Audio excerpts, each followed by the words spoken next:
committee in Washington and part of in the House of Representatives just looking at that, and they're going through the whole process, trying to find out what works and what doesn't work, and we're going to come out with an alternative product with it. So I tried to give you some highlights of that. I want to be able to start taking some of your questions. I'll just add one other thing. Although that I am that old guy in the freshman class, I also found out that I'm only the second engineer in Congress. There are only two guys that have an engineering degree. One man down in Texas and myself. And then I talked to him about it. Joe Barton's his name. He's a real interesting guy. And I said, how do you do it? He said, I never practiced. You're the only man that, he said, I've been here for 35 years. You're the only man that's ever practiced engineering in the private sector.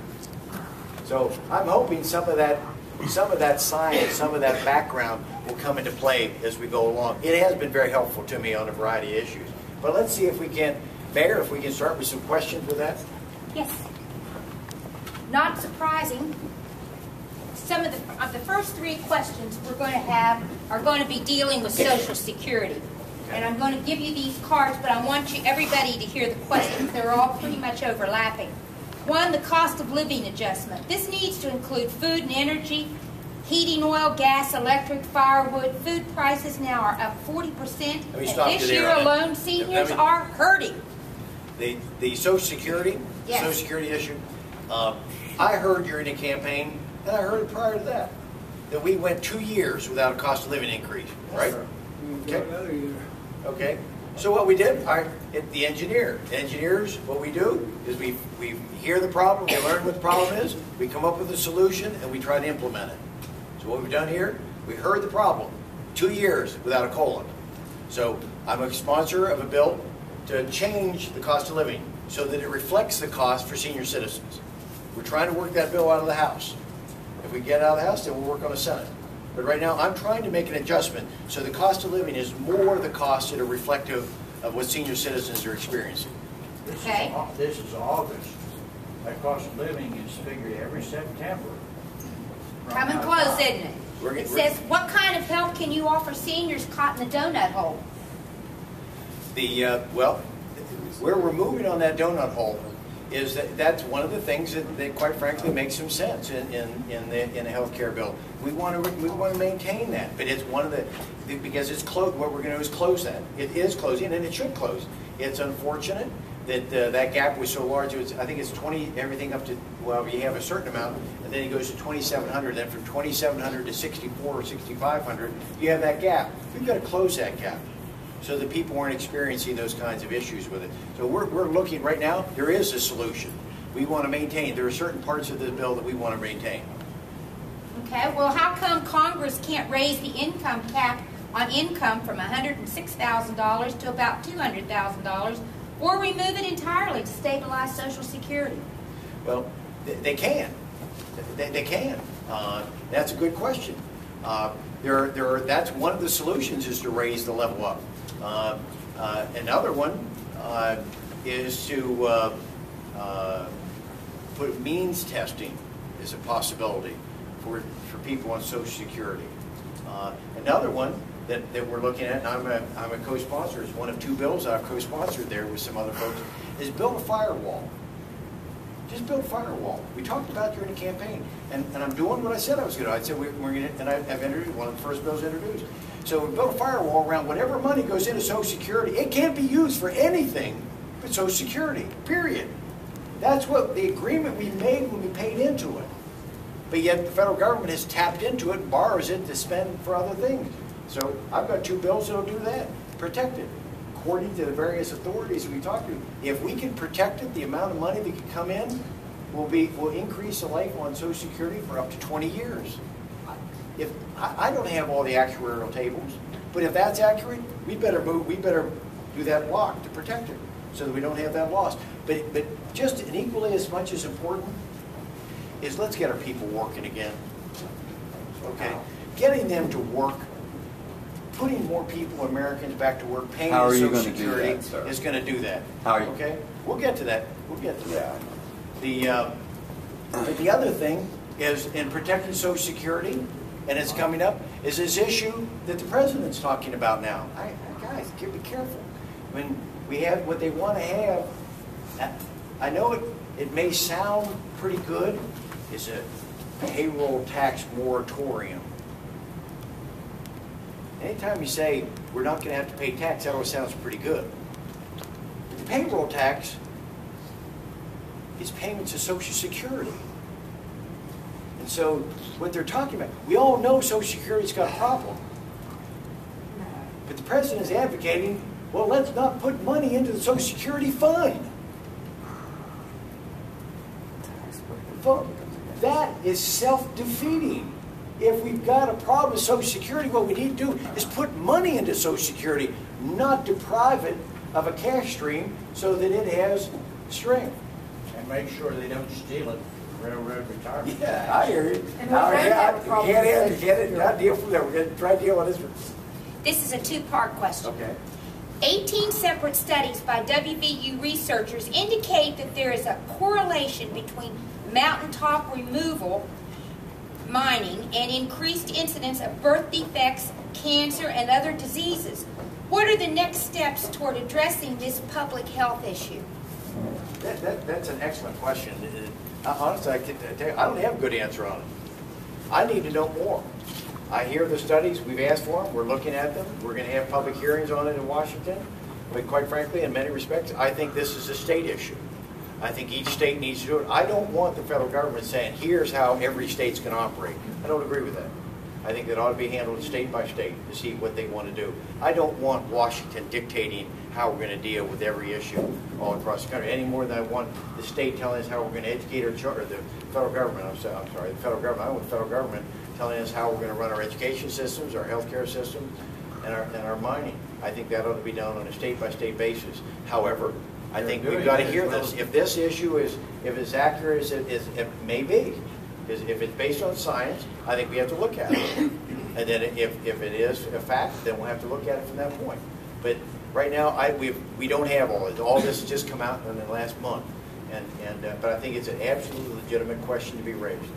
Are you saying we should rely on the State Department of Environmental Protection then? Well, that goes to part two of the question. Okay, go ahead.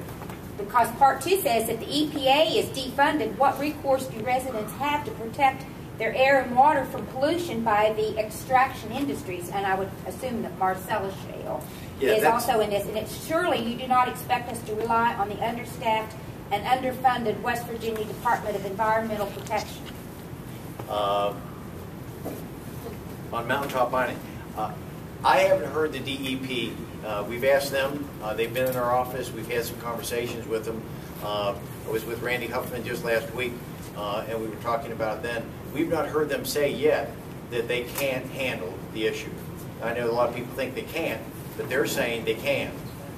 Much as they can with the mining industry about mining permits. They believe they have the staff to be able to take care of it. The same thing as they think what they have with the municipal landfills. There's a lot of story out there that I hear time and again that they can't manage it.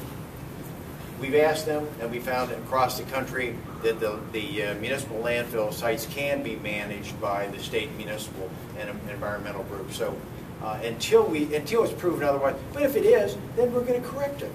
But right now, I don't want to do knee-jerk. I don't want Washington overreacting. Tell me the facts. If we've got the facts that back it up, if they can, if we start getting healthy, then we're going to correct it. Okay? And we're already looking at the anticipatory. We're trying to look at those things. But folks, I want to make sure that we measure all our decisions, what we're doing in Washington, on what effect it has on jobs. I want to make sure that I want this man to continue to have a job in mining coal. I know how important it is. And so I want to make sure we have a balance So here. our health and our children's health and his children's health, as long as he's got a job, none of that matters. Is that what you're trying to tell me? I mean, I'd like to understand what you're saying. His children, my children, your grandchildren, her grandchildren, as long as that guy's got a job and he's able to mine and be taken advantage of, everything's fine as long as he's got jobs. And the mining, more importantly, I know to you, sir, is the mining companies can make the excessive profits, and That's what's important? Our children aren't important? You grew up in Wheeling, West Virginia. You said, like you said, you weren't far from Weirton, West Virginia, sir. When you were 20 years old and you drive from Wheeling into Weirton, what was that like? Before we had regulation. What was that like? Do you remember what it was like to have a cloud over the city all the time? Do you remember that? Do you remember what it was like to get fish out of the river? You couldn't eat the damn things. Do you remember that?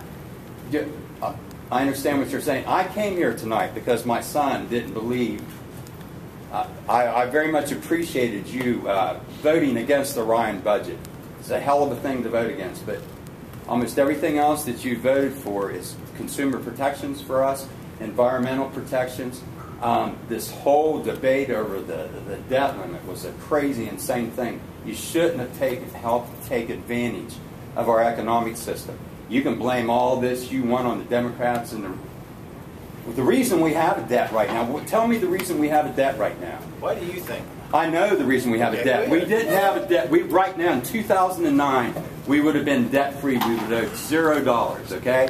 The tax breaks of 2001, 2003, coupled with a war in Afghanistan, and then followed by a needless war in Iraq. I'm not here to listen to this. I know, but I'm sorry. I'm sorry. I'm extremely frustrated. You won't raise taxes. We got out of debt before. We had a chance to get out of debt. We have it now. But I don't understand. Obama-Rama? Yeah, Obama-Rama, you're right. Exactly. We didn't have a deficit under Bill Clinton. I appreciate you coming out, and I appreciate you answering the questions, but you're a very smart man. I appreciate where you're coming from. But let me just share some data with you, sir. if I could. Okay? Yes, sir. Because that question has come up, not necessarily in our town hall meetings, but the issues come up, and this was put together. I wish I could take credit for it, but this was done by a congressman from Arizona with the Congressional Budget Office. And what he's done was to try to put things in context so that we can all understand. It's huge, this $1.6 trillion. This deficit that and the amount we have to borrow every day. So what they've done is he tried to put it, according to the Congressional Budget Office, what it looks like on a clock. And here it is. For example, we've all heard that, and I'm not going to fuss with it. Where people say we got to get rid of these the corporate jets, the tax subsidy on the corporate jets. If that corporate jet, all it is a rapid depreciation. There's no other tax. It's just how it's depreciated. On a 24-hour clock, the amount of money we would save if we did away with the rapid depreciation is 15 seconds on a 24-hour clock. Here's this one down here. If we did, and he mentioned it because it's a legitimate debating point, is the amount of money on the Bush tax cuts. If we look at that if you eliminated all the Bush tax cuts out of the it would amount to 28 minutes on a clock. Where is the other 23 hours and 32 minutes? That's $1 trillion. We go over here to on the oil companies about the tax incentives. If we want to close loopholes, close the loopholes. I'm with you. I don't have a problem with it. But all we're going to do is save 2.2 minutes on a 24-hour clock. There is so much misunderstanding and hysteria out here about how much is the wars. I can't agree with you more. I don't like the fact that we're in Libya. I've already voted to oppose the fact that we've tried to say where in the Constitution did you have the right to do that? But under that